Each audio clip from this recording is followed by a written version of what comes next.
অনুষ্ঠান বাড়ির মতো ভেজ পোলাও আমরা যদি এইভাবে একটু ট্রাই করি তো অবশ্যই ভালো লাগবে। তো এরকম কিভাবে বানাবো চলো একটু তোমরা দেখতে থাকবে। আর সুন্দর ঝরঝরে একবারে অনুষ্ঠান বাড়ির মতো ভেজ পোলাও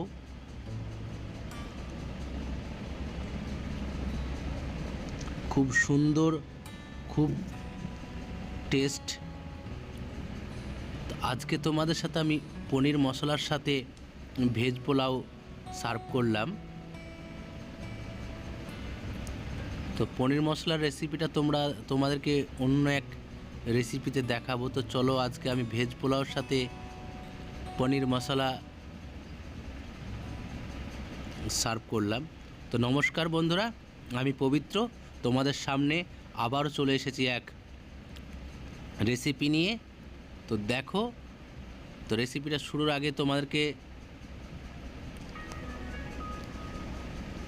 দেখিয়ে দিই। প্রথমত জল বসিয়ে দিয়েছিলাম আমার ওভেনে।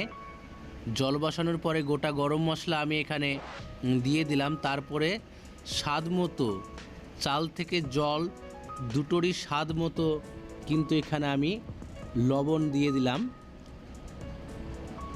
তারপরে সামান্য পরিমাণে একটু তেল দিয়ে দিলাম। দেওয়ার পরে ঢাকনা লাগিয়ে দিলাম। তারপরে দেখো জল ফুটে উঠেছে, ঢাকনাটা খুলে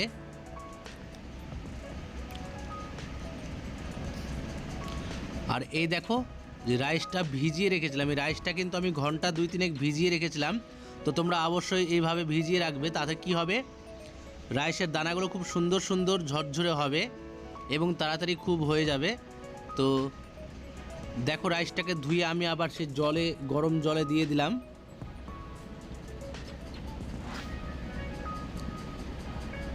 এইভাবে করে রাইসটাকে দিয়ে দেব। আর এই রাইসটা অন্তত আমাকে 2 ঘন্টা 3 ঘন্টা ভিজিয়ে রাখলে একটা সুবিধা হবে কি, খুব তাড়াতাড়ি রাইসটা হয়ে যায়।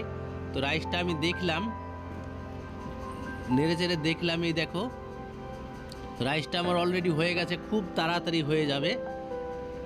তো আমি এখানে রাইসটা কিন্তু আমি 80% কুক করলাম। আমি 80% কুক করলাম, 20% কিন্তু রেখে দিলাম আমি।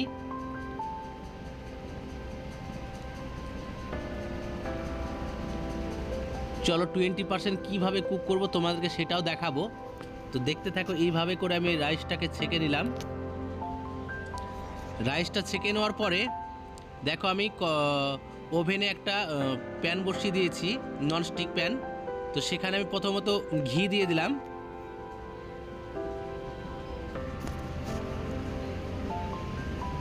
তারপরে যে ভেজগুলো তোমাদেরকে দেখিয়েছিলাম আমি, প্রথমে বিনস দিয়ে দিলাম, তারপরে ক্যাপসিকাম, তারপরে আমি দিয়ে দিলাম গাজর।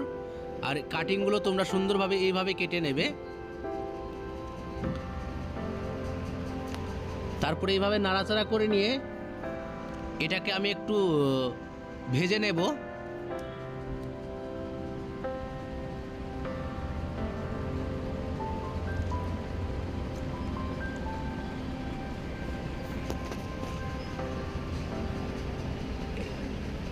এটা দেখো মোটামুটি আমার ভাজা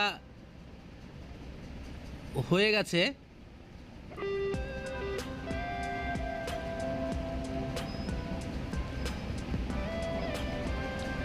এরপরে দেখো আমি কিছু কিশমিশ দিয়ে দিলাম এখানে।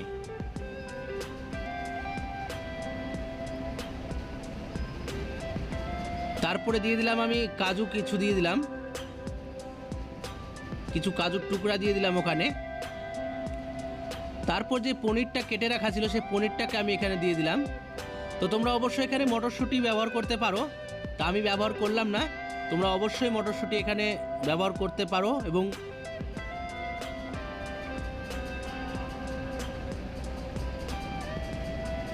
জিনিসগুলো দিয়ে আমি এইভাবে একটু নাড়াচাড়া করে নেব। তারপরে দিয়ে দিলাম দেখো চিনি। পোলাওটা কিন্তু মিষ্টি হবে, তোমরা স্বাদ মতো এখানে চিনিটা দেবে, তোমাদের স্বাদ মতন চিনি দেবে। তারপরে এবার এটাকে নেড়ে চেড়ে নেব।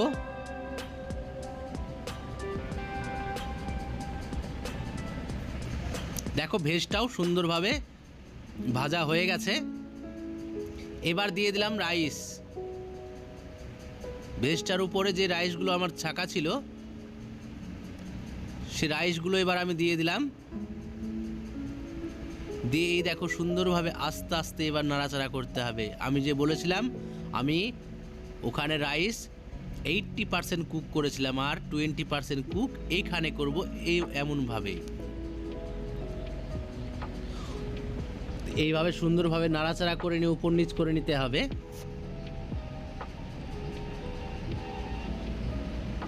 দেখো সুন্দরভাবে আস্তে আস্তে নাড়াচাড়া করতে হবে যাতে রাইসটা কোনো রকমে না ভেঙে যায় এবং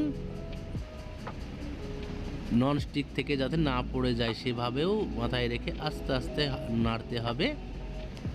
আর তোমরা এইভাবেই এই পোলাওটা বাড়িতে অবশ্যই বানিয়ে খাবে, অবশ্যই ভালো লাগবে। আর একবারে স্বাদ পাবে বিয়ে বাড়ির স্টাইলের, অনুষ্ঠান বাড়ির স্টাইলে, অনুষ্ঠান বাড়িতে যে স্বাদ পাও সেম একই স্বাদ পাবে।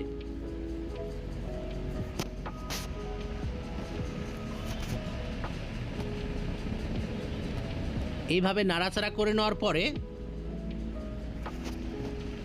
দেখো আমি মোটামুটি আমার রাইসটা এখানে হয়ে গেল। তো উপর থেকে আবার দিয়ে দিচ্ছি, দেখো কাজু দিয়ে দিলাম, কিশমিশ আবার দিয়ে দিলাম। এখানে কাজু কিশমিশ দিয়ে দেওয়ার পরে আমি একটু গার্নিশিংয়ের জন্য দেখো আমি কেটে রেখেছিলাম সামান্য 2-1 পিস চেরি। তা আমি এখানে আমার সৌন্দর্যের জন্য চেরিটা ব্যবহার করলাম। তোমরা এখানে চেরি ব্যবহার না করতে পারো, চেরি না দিলেও চলবে। তো এইভাবে উপর থেকে আমি হালকা এলাইচি পাউডার এবং গরম মশলা দিয়ে লাস্ট ফিনিশিং করে দিলাম। এবার এই পোলাওটাকে হালকা আমি ঢাকনা দিয়ে দেব। এই ঢাকনাটা রাখবো আমি অন্তত মিনিট 15-20। তো আমার এখানে যে 20% রাইস কুক হতে বাকি ছিল এখানে কিন্তু অলরেডি হয়ে যাবে। তো এই ভিডিওটা, এই রেসিপিটা কেমন লাগলো তোমরা কমেন্ট বক্সে অবশ্যই কমেন্ট করে জানিয়ে দিও। আর ততক্ষণে সবাই ভালো থাকবে, সুস্থ থাকবে। আবার কোনো নেক্সট কোনো রেসিপিতে তোমাদের সাথে দেখা হচ্ছে। আমি পবিত্র। ততক্ষণে সবাই ভালো থাকবে, সুস্থ থাকবে। Tata bye.